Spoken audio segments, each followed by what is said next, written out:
जय Jagannath. DLD second year examination 2025 समस्त को शुभेच्छा और शुभकामना। आज आम PC5 रो 2018 आसीथिबा ऑब्जेक्टिव टाइप क्वेश्चन को आलोचना करिबा। निम्नोक्त प्रत्येक प्रश्न रे दिया चारि गोटी विकल्प उत्तर मध्यरु ठीक उत्तरटी को बाछि उत्तर स्थान रे लेख। इंग्रेज राजत्व समय केउं संस्कारक भारतीय समाज रे विधवा विवाह प्रचलन पई प्रचेष्टा करथिले। किए करथिले? ईश्वर चंद्र विद्यासागर विधवा विवाह आमर जो संस्कार विधवा विवाह जो आमर प्रचलन पई से प्रचेष्टा करथिले। परवर्ती प्रश्न, भारतीय स्वाधीनता संग्राम केउं पर्याय को नरमपंथी पर्याय कहा जाए? 1885 रु 1905 को 1885 रु 1905 को कौन कहा जाए ना नरमपंथी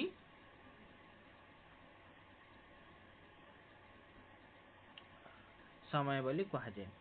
चरमपंथी केतेबेले ताने 1905 रु 1935 होची चरमपंथी। ये होची स्वाधीनतार संग्रामर प्रथम पर्याय, ये द्वितीय, ये तृतीय, ये चतुर्थ।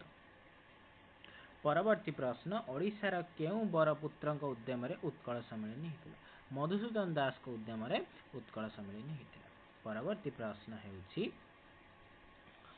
भारतीय संविधानर केउं धारारे राज्यसभार सभ्य संख्या 250 रु अधिक हेब नाही बोली उल्लिखित अछि?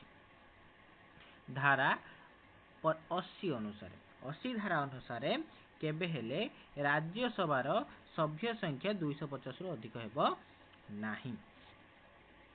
परवर्ती प्रश्न, केउं अंतर्जातीय संस्था सहायता रे आम राज्य रे नुआ अरुणिमा कार्यक्रम आरंभ होईची से होची यूनेस्को। परवर्ती प्रश्न, निम्नत प्रत्येक प्रश्नर दिया चारि गोटी विकल्प उत्तर मध्यरु ठीक उत्तरटी बाछि उत्तर स्थान लेख। अक्षांश द्वय मध्य थिबा व्यवधान दृष्टिकोणरू निम्नत केउं जोड़ीटी अन्य तीन ठारू भिन्न? देखंतु कर्कट क्रांति विषुववृत्त मकर क्रांति ए दुटा जाक तो पाखापाखि समान अछंती। मकर क्रांति कुमेरु वृत्त ये पूरा अपोजिट रोची, कुमेरु वृत्त दक्षिण मेरु ये भी पाखापाखि सेम रोची। तो सठिक उत्तर मकर क्रांति कुमेरु वृत्त। परवर्ती प्रश्न, निम्नोक्त केउंटी एक अग्नेयशिला? ग्रानाइट हेउची एक अग्नेयशिला। परवर्ती प्रश्न, पृथ्वीर वायुमंडल केउं स्तर मेरुज्योति सृष्टि करिवारे सहायता हेते? केउं स्तर? आयोनोस्फियर। परवर्ती प्रश्न हेउची, निम्नोक्त केउं स्रोतटी एक अंतःस्रोत अटे? लाब्राडोर स्रोतटी होची गुटे अंतःस्रोत। केउं प्रदूषक प्रभाव रे जलाशय गुड़िकर सुपोषण समस्या देखा जाए? कृषि व्यवसाय। परवर्ती प्रश्न,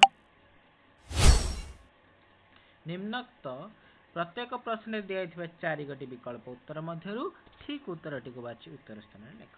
सामाजिक विज्ञान अंतर्गत केउं विषय वस्तु शिक्षार्थी मानकर मनरे देशात्मबोध जागृत करिबारे सहायता करिଥାଏ? किए करिଥାଏ? इतिहास। परवर्ती प्रश्न, केउं प्रकार प्रकल्प शिक्षार्थी मानकर ज्ञान निर्माण में सहायता करिଥାଏ? केउं प्रकार प्रकल्प? एईटार उत्तर ए जो प्रश्नटर उत्तर आपण माने कमेंट माध्यम रे जणाइबे। परवर्ती प्रश्न, केउं शिक्षादान पद्धति निम्न श्रेणीर शिक्षार्थी पई अनुपयोगी? केउं शिक्षादान पद्धति? आलोचनामूलक शिक्षण पद्धति साधारणतः कहा पई? जेतेबेले आमे उच्च श्रेणी को जिबा सेतेबेले आलोचनामूलक। परवर्ती प्रश्न, कौनसी स्थानर निर्दिष्ट अवस्थिति जानिबा पई निम्नत केउंठी सबुठारु उपदेय? कौन उपदेय? मानचित्र।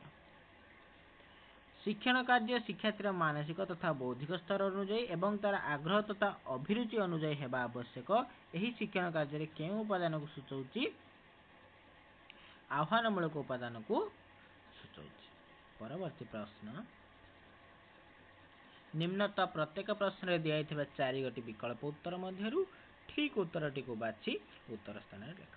सामाजिक विज्ञान शिक्षण केउं विद्यालय मध्य आदि उपलब्ध? ये जो सामाजिक विज्ञान शिक्षण रे केउंटी विद्यालय मध्य आदि उपलब्ध नहीं। पाठागार संबल उपलब्ध थाए, परीक्षागार संबल थाए, म्यूजियम थाए, किंतु गोष्ठी संबल न थाए। गोष्ठी संबल ताको समाज रे मिलियो। परवर्ती प्रश्न, निम्न तो केउंटी क्षुद्र मान रे प्रकाशित होता है? ग्राम नक्शा बृहत मान, भूचित्रावली होची क्षुद्र मान, कांथटना मानचित्र मध्य क्षुद्र बृहत मान हो पारिबो, भूपृष्ठ मानचित्र मध्य क्षुद्र मान विशिष्ट हो पारे, बृहत मान विशिष्ट मध्य हो पारिबो। तापमात्रा कम परिवर्तन दर्शाया पई केउ रेखाचित्र सबुठारु उपयोगी? रैखिक रेखाचित्र सबुठारु उपयोगी। परवर्ती प्रश्न, निम्न बंधनी मध्य थिबा प्रश्नटी केउ उद्देश्य भित्तिक? प्रश्न देला केउ कारकर प्रभाव रे दक्षिण गोलार्धरे प्रवाहित वायु वाम पार्श्व को बंकई जाए। बंधनी मध्य ठीक उत्तर बाछि लेख। ये जो देला चारटा ऑप्शन देला तांडा केउ प्रकार प्रश्न हेतिबो? बद्ध भित्तिक प्रश्न। सठिक उत्तर बद्ध। शेष प्रश्न, मान निर्धारण निम्नलिखित कौशल मध्यरु केउंटी चेक लिस्ट बा तनखि तालिकार आवश्यकता नाही? परीक्षण बेला आमर चेक लिस्ट बा तनखि तालिकार आवश्यकता नाही। अन्य जहाँ सब प्रकल्प पर्यवेक्षण हो, कृति मूल्यांकन हो कि प्रकल्प कार्य हो, सबुथिरे आमर कोन ना कोन दरकार?